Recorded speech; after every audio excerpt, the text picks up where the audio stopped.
అండి అందరికీ. Welcome to రుచికరం వంటలు. ఆంగ్ల నూతన సంవత్సర శుభాకాంక్షలతో రుచికరం వంటలు చక్కెర పొంగలితో మీ ముందుకు వచ్చేసింది. ఒక ట్రెడిషనల్ డిష్‌తో న్యూ ఇయర్‌కి వెల్కమ్ చెప్పేద్దాం. ఈ డిష్ అందరికీ తెలిసిందే అయినా నా స్టైల్‌లో ఒక్కసారి ట్రై చేయండి ఇలా. ఇక ప్రాసెస్‌లోకి వెళ్దాము. ఒక పాన్‌లో 1/4 కప్ పెసరపప్పు తీసుకొని లైట్ గోల్డెన్ కలర్ వచ్చేంత వరకు ఫ్రై చేయండి. లో ఫ్లేమ్‌లో పెట్టి మాత్రమే ఫ్రై చేయండి. హై ఫ్లేమ్‌లో పెట్టి మాత్రం అస్సలు ఫ్రై చేయొద్దు. అలా ఫ్రై చేస్తే పైన మాత్రమే గోల్డెన్ కలర్‌లో వచ్చిద్ది. లోపట పప్పు ఫ్రై అవ్వదండి.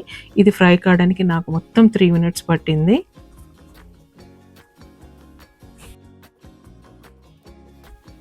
ప్రెషర్ కుక్కర్‌లో 3/4 కప్పు రైస్ తీసుకొని ఫ్రై చేసిన పప్పును అందులో కలిపి 2 టైమ్స్ వాష్ చేయాలండి.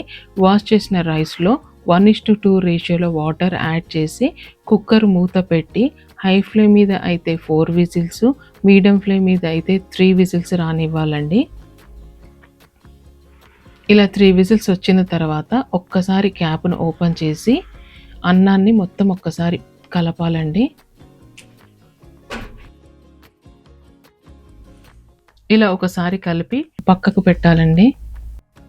ఇక్కడ మొత్తం నేను బెల్లాన్నే తీసుకున్నానండి. మొత్తం బెల్లం ఇష్టం లేని వాళ్ళు 1 గ్లాసు బెల్లము, 3/4 కప్పు చక్కెరని తీసుకోండి. నేను మొత్తం బెల్లాన్ని తీసుకున్నాను. దీనికి 1 గ్లాస్ వాటర్ యాడ్ చేశానండి నేను.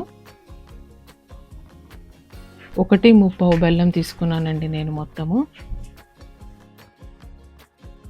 లో ఫ్లేమ్‌లో పెట్టి బెల్లాన్ని కరిగించాలండి ఇక్కడ. హై ఫ్లేమ్‌లో అస్సలు పెట్టకూడదు. ఇలా మధ్య మధ్యలో కలుపుతూ ఉండాలండి. పాకం రావాల్సిన అవసరం లేదండి. మనం డస్ట్ పార్టికల్స్ కోసం మాత్రమే బెల్లాన్ని ఇలా కరిగిస్తున్నాము. ఇలా కరిగించిన బెల్లాన్ని ఒక స్ట్రెయినర్ సహాయంతో బెల్లాన్ని స్ట్రెయిన్ చేయండి. ఇలా స్ట్రెయిన్ చేసిన తర్వాత ఉడికించిన అన్నాన్ని ఇందులో కలపాలండి ఇలాగా. ఇది మొత్తం అవ్వడానికి నాకు 10 to 12 మినిట్స్ పట్టిందండి. ఈ లోపు మొత్తం అంతా దగ్గరికి సరిపోతుంది. ఇలా మధ్య మధ్యలో కలుపుతూ ఉండాలండి.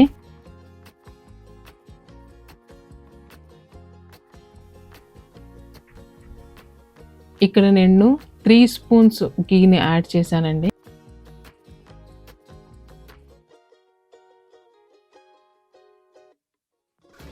ఇక్కడ నేను 1 స్పూన్ ఇలాచీ పౌడర్‌ని యాడ్ చేశానండి. కొద్దిగా చల్లగా అయ్యే కొద్దీ కన్సిస్టెన్సీ కరెక్ట్‌గా సరిపోతుంది.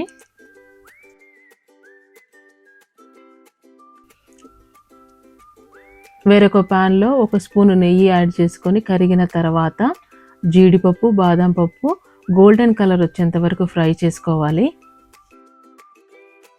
ఇలా ఫ్రై చేసుకున్న జీడిపప్పు, బాదం పప్పుని చక్కెర పొంగలిలో కలిపేసుకోవాలండి.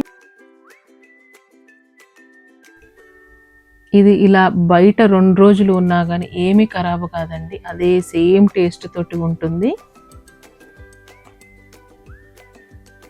మీకు కూడా నచ్చిందని అనుకుంటున్నానండి.